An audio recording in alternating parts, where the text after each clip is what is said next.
महाराज जी, हम सबका जन्म हरि नाम जपने के लिए हुआ है, परंतु हमें अक्सर ऐसा महसूस होता है कि कुछ और भी कारण अवश्य होगा। उस कारण को कैसे ढूंढें? मेरी जिंदगी का पर्पस क्या है? केवल जगना है बस। स्वप्न का जो दुख सुख है वो केवल जगने से जाएगा। ना आप स्त्री हो, न यहाँ कोई पुरुष है, न यहाँ कोई कर्तव्य है। स्वप्न का कोई कर्तव्य होता है क्या? बड़ा मेहनत किया स्वप्न में जगे तब सब झूठा हुआ ना।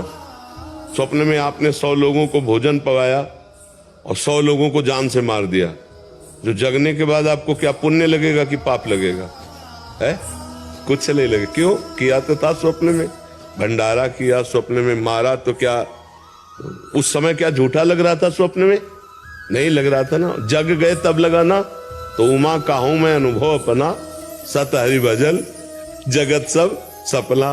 तो अब आपको लग रहा है और कोई कर्तव्य है, तो ये स्वप्न में लग रहा है। अगर जाग के देखो तो स्वप्न में एक आप ही थे, ना कोई वस्तु था, ना कोई व्यक्ति था, ना दुश्मन था, ना कोई दोस्त था। ये पता तब चला जब आप जगे। स्वप्न में जैसे हम कई बार कहा, समुद्र में डूब रहा हो कोई, अब उसको कैसे बचाया जाए? बहुत से तैराक बुला लिए जाए, नौका बुला ली जाए, सब व्यवस्था कर ली जाए, तो क्या स्वाप्निक पुरुष को बचाया जा सकता है क्या, जो स्वप्न में समुद्र में डूब रहा है?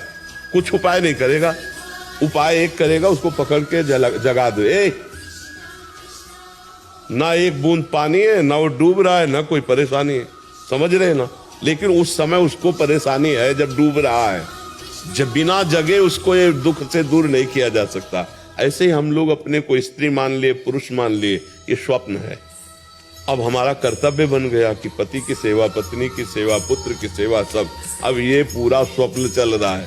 और जब आखिरी में यहाँ से तो ना कोई पति, ना कोई पुत्र, ना कोई कुछ, जीव अकेला उड़ा। दुनिया में लाखों का मेला जुड़ा, हंसा जब जब उड़ा। तो अब तो क्या कर्तव्य था? अब वो भूल करके फिर नाना प्रकार की माया का चिंतन करके अगले जन्म की व्यवस्था कर ली। हमारा तो उद्देश्य ये है कि अपने कर्तव्य का पालन करो स्वांग की तरह। स्वांग में जैसे नहीं, थोड़ी देर के लिए आप किसी की पत्नी बने, या थोड़ी देर के लिए आप मित्र बने, थोड़ी देर के लिए आप जो भी बने, तो बढ़िया स्वांग करते हैं ना, तो डायरेक्टर इनाम देता, पैसा देता है। ऐसे हमें भगवान ने एक स्वांग भेजा है।